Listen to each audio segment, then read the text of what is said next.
Yo, what's up everyone? In this video, I'm going to be showing you how the best top laners in the world get massive leads on their opponents and teach you how to do the same. So by the end of the video, you'll be able to stomp all your opponents using this one nice trick. Okay, in top lane, the best plays are the ones where you can force your opponent into a spot where they can only make a choice with a negative outcome. I call that a dilemma.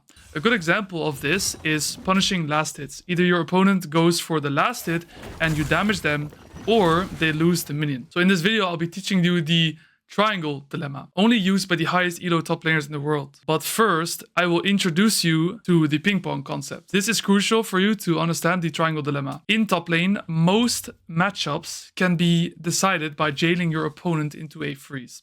Freezing your wave makes them vulnerable to ganks, all-ins, and CS deficits, all due to the fact that they are far from their turret. In a lot of cases, when your opponent crashes a wave under your tower, they have the opportunity to create said freeze by letting the wave slow push to them, and at some point thinning the wave, allowing the freeze to happen. Counter to this, however, is to deny your opponent from thinning the wave in the first place and playing extremely aggressively. When the wave bounces, you have some innate advantage here, such as level up timers and big waves to fight in. This is where a lot of people mess up. Trading when a wave is pushing towards you can be game losing. Even if you slightly win the trade, your opponent will be able to crash the wave on their tower and base. When they walk back to lane, they will be back in time to set up the freeze with their new items and fully regenerate HP bar. As you could imagine, if you take damage while the wave is pushing towards you, it's going to be hard to prevent that freeze from happening now. This is where the ping pong concept is rooted at. This is a cycle of playing passively when the wave is pushing towards you and aggressively when away from you. This is in an ideal world where both players know about the freeze and are taking measures to prevent it. There are ways to break this cycle to get the freeze anyway. Some examples are getting help from your jungler or other teammates, outplaying your opponents hard in trades, and maximizing level up timers. Now that you understand this concept, there is another way to break the cycle. Introducing the triangle dilemma. The triangle dilemma comes into play when two conditions are met. 1, you are stronger than your opponent in some way, and 2, your wave is doing anything except crashing into their turret. Gold and XP are what shape a matchup's outcome. You can create a stupidly broken dilemma on every wave by just standing on the side of the wave and punishing your opponents from taking farm. It sounds simple, but it's not easy. So I'm going to show you a couple examples. Example number 1. There needs to be 2 conditions met. Conditions number 1, the wave is not under either turret. Condition number 2, we are stronger in some way. We already have a kill, we're a level up, we have our heat bar coming up soon, we have more range than this champ, our all-in is better, we have flash advantage, he just used his flash, and we have item advantage because we already killed him. So what do? We create the triangle dilemma. Now, the reason it's called the triangle dilemma is because, well, first of all, you're creating kind of this triangle shape by imagine where the XP range is for this blue melee creep for him. Okay, it's roughly here. So this is the first point where he needs to either respect and not take damage and lose the XP, or walk in and take our damage. This is where we have to stand in order to get behind him, because we need to walk behind him in a curve and dodge minion aggro, which is the minion's aggro range is like roughly here, right? So we have to stand on the side of the wave, and this is where the creep is being lost, so you can create this triangle. That's why it's called the triangle dilemma. Why a dilemma? Well, we already explained why a dilemma, right? So he's either going to lose health or XP. Now, he decided to walk up into my wave, which means that he's committing himself to the wave and the trade, and now we can get a good fight, either a good all-in or a really good trade, which then leads to the ping pong concept, where after the good trade happens, what follows up is us being able to recall, come back, and force a freeze on him.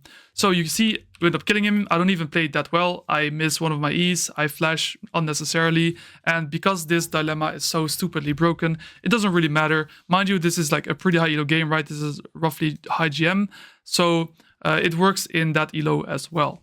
Another example, same spot, same idea, same champion. We are creating the triangle dilemma by walking on the side of the wave, engaging in an all-in, and if she respects, lose XP. She doesn't respect, she dies to me. End up killing her because I have Conquer, and Rumble is a very, very strong champion.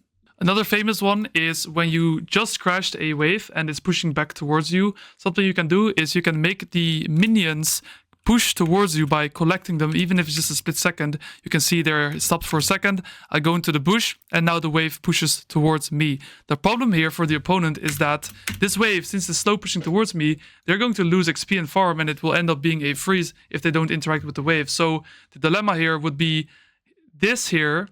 This is where the XP range is, so this here, and now this is where that completes the triangle, right? So it's going to be something like that. So this way, this wall here is in the way for them to space that way, and allows us to get a good trade. So as you will see here, we're just going to sit there, wait for him to walk up, and get a good trade, right? And he knows that he's forced to fight me. If he doesn't fight me here, he is completely cooked. So what we do is we just kite, we just wait, and then since we have full wave control, since the wave is on our side, slow pushing towards us, we can make it push back into him, or we can also decide to end up freezing it if we want to.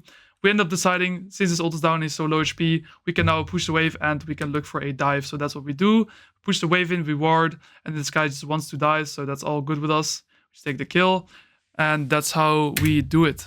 You might be wondering, can you do this against ranged champions? The answer is, yeah, you can. The wave is slow pushing towards me. So where is the enemy's XP range indicator? It's around here, right? This is where they're in or outside of XP range beyond this line. So where do I want to be? I want to be on the side of the wave, so here somewhere, and this is where his creeps are dying, so that's the triangle right there. Let's see it. I'm just gonna walk not so subtly around the wave, and instead of me zoning him, instead of me standing behind my creeps and going on him when he goes for gold, I'm just going to zone him from XP entirely. And you'll see here, he just lost all that gold. And now once the wave is finally really close to my side, I'm not even going to worry about the gold myself. I'm going to stand here, and that is boom, boom, boom. Let's see how I operate here. We're going to wait for these minions to pass me by, and then we're just going to walk at him. And look, he's losing XP. As we speak, he's losing experience.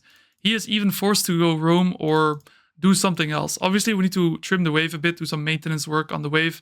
But if he goes for the proxy there, I would be able to contest him. He did not get rid of my good wave state, and now he just finally goes for the proxy, but my jungler's there to kill him, and he dies, and we get the kill on this guy. After a while of chasing, I managed to get the wave in, and now I get 2 plates and another kill. This is an example of someone like Raider doing it. Now, I don't play a lot of these, really strong level 1 champions like Fiora, Darius, Urgot, etc. anymore. However, if you do play these really strong champions, you can literally do this dilemma level 1. A lot of people call this, zoning from XP, cheesing level 1. It's all the same exact concept. You can do this not just level 1 and in other moments in the game too.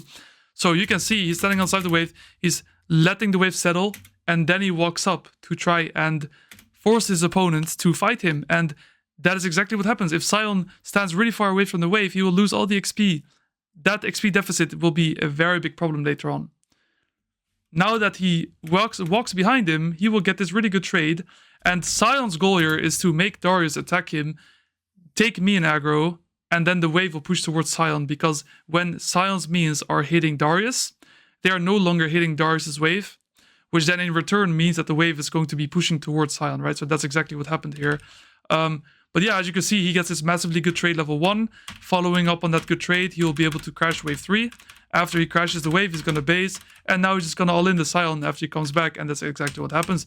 Sion is stuck in lane. He kills the Sion. And that's just how he wins lane.